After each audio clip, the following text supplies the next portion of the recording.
Well, roller coasters promise speed, fear and mind-blowing thrills, but sometimes they just don't deliver. Today we're exposing the biggest clickbait roller coasters in the world, and what do I really mean by that? Many roller coasters in the world utilize some tricks to make it even more scary looking, but it really isn't. From underwater tunnels to fake track and head chopper moments, let's break down some roller coasters that tend to catfish us. And if you haven't already, please be sure to hit that subscribe button for more videos like these. Now let's start off with a roller coaster located in my home country Denmark, and this is Okan at Fårup, Sommerland. And this not so special roller coaster has a very scenic location over the water right here, and the first element looks crazy. And this suspended family coaster by Vekoma actually made waves online for its underwater tunnel. Well, sounds insane, right? But in reality it's just a small dip under a man-made lake. But it still creates a very insane looking coaster moment, especially for social media. Now many of these suspended coasters by Vekoma actually look insane in videos, but most importantly it's just a family roller coaster, not the most intense thrill ride in the world. But it still looks like Okan is plunging down into the water. And now the next bizarre and Instagram worthy roller coaster is not just one roller coaster. I'm talking about the Intamin 10 inversion roller coasters around any park in the world. Yes, all of these roller coasters have 10 total inversions.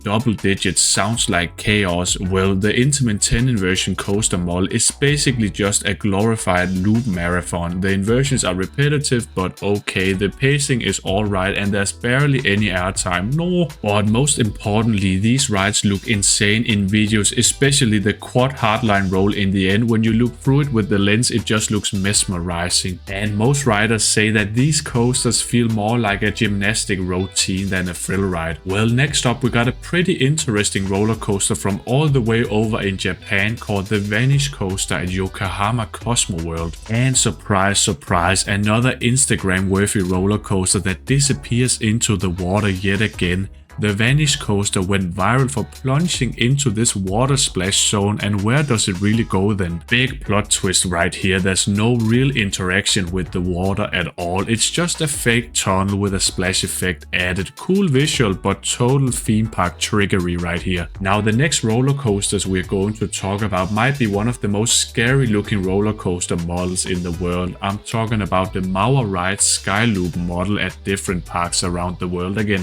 Just take a look at this crazy ride design where riders are ascending this vertical lift that finally leaves you head first to the ground, and then you got this slow-paced inversion in the roll and then a short and sharp drop. But here's the catch, the entire ride is under 40 seconds long. That lift hill takes longer than the drop and inversion, so once you get flipped it's already over. All sizzle, no steak, man. Now the next clickbait and Instagram worthy roller coasters are the Vekoma Tilt Coasters, and the original one is called Gravity Max, but finally we're getting a new one in Siren's Curse at Cedar Point. Now these roller coasters really look terrifying and unsafe, but trust me, they are safe. Those Vekoma Tilt Coasters are just a roller coaster model with the track that literally tilts you down and drops you off the edge. But once the drop happens, the rest of the layout is the average. The tilt is cool, sure, but it's a gimmick hiding a pretty basic coaster. That is what you can say about Gravity Max, but who knows what Siren's Curse can offer when it finally opens. Now the next one is another pretty basic roller coaster model in my eyes, the roller coaster enthusiast right here. But if you ask the general public, they might think something else, and we got the B&M floorless coasters right here. Oh well, these rides look very dramatic on Instagram because oh no, your feet are dangling in the air while you ride this coaster. Holy moly. When you hear floorless coaster you would expect something extreme, right? But most importantly, most B&M floorless coasters just don't do that much. They are intense, but they are not that special. Now the layouts feel like standard loopers with vertical loop, cobra roll, 0G roll, corkscrew, just with your feet in the air. Cool visual effect, but very little impact on thrill. Now the next roller coaster was really advertised in the media as something impossible. It was crazy and a stupid idea. We got Donkey Kong Minecart Madness at Epic Universe, and we also got one in Japan. And all the headlines in the media were just roller coaster that jumps the track. Oh my god, Nintendo fans lost their minds when they saw the Donkey Kong coaster jumping track in trailers. But here's what many don't realize. The jump is a trick, the car is attached to a hidden sideways track, and the leap is entirely cosmetic. Impressive tech, but not the most airtime bonzana you might expect. And next up we got Kraken at Heide Park in Germany. Now just take a look at this creepy vertical drop coaster where the train is hanging on the edge. Well, it's a B&M dive coaster. Well, Kraken at Heide Park really looks like a scary roller coaster where you drop through the sea monster's mouth. Well, it looks like something out of Pirates of the Caribbean. But after that the coaster is pretty much done. We could call this ride a one-trick pony because you got the splashdown, inversion, airtime hill, and then you go through the final brake run. Done deal. And speaking of dive coasters, we need to talk about the original one called Oblivion at Alton Towers. Well, the original B&M dive is also the creepiest looking because Oblivion is all about that vertical drop into darkness, into a very large and deep tunnel. But in reality, after that tunnel drop, the ride ends almost immediately. It's iconic, but it's mostly hype. And now the next one. Oh well, I might have cheated a bit because it's not a roller coaster, it's a flat ride. It's called Xcream at Stratosphere Las Vegas. This really is one of the most clickbaity rides in the world because Xcream looks like a death trap, a coaster car dangling off a 900-foot tall skyscraper. But the truth, it barely moves because it's more of a seesaw than a coaster. The fear comes from the height, not speed. Extreme location, yes. Extreme ride, not really, but it is so creepy looking, dangling over the edge. Now the only sad thing is that the ride is closed, perhaps forever. Now don't get me wrong, many of these rides are still fun, but they are proof that coaster marketing is all about illusion. Crazy camera angles, over dramatic names, fake out features, it all adds up to nothing but one thing: clickbait and Instagram. Well, I could go on and on and on, but I don't mean it in a negative way because some of these ideas are just great. Many of these theme parks and manufacturers around the world really know how to make a roller coaster look even more interesting than it really is, and it is great. Now, which coaster do you think was the biggest clickbait in this video? Please drop it in the comments below and let me know if you have ever been fooled by one of these, and consider smashing the like button and the subscription button perhaps. Oh well, the only thing I have left to say is at the end of the day I'm always gonna say bye bye.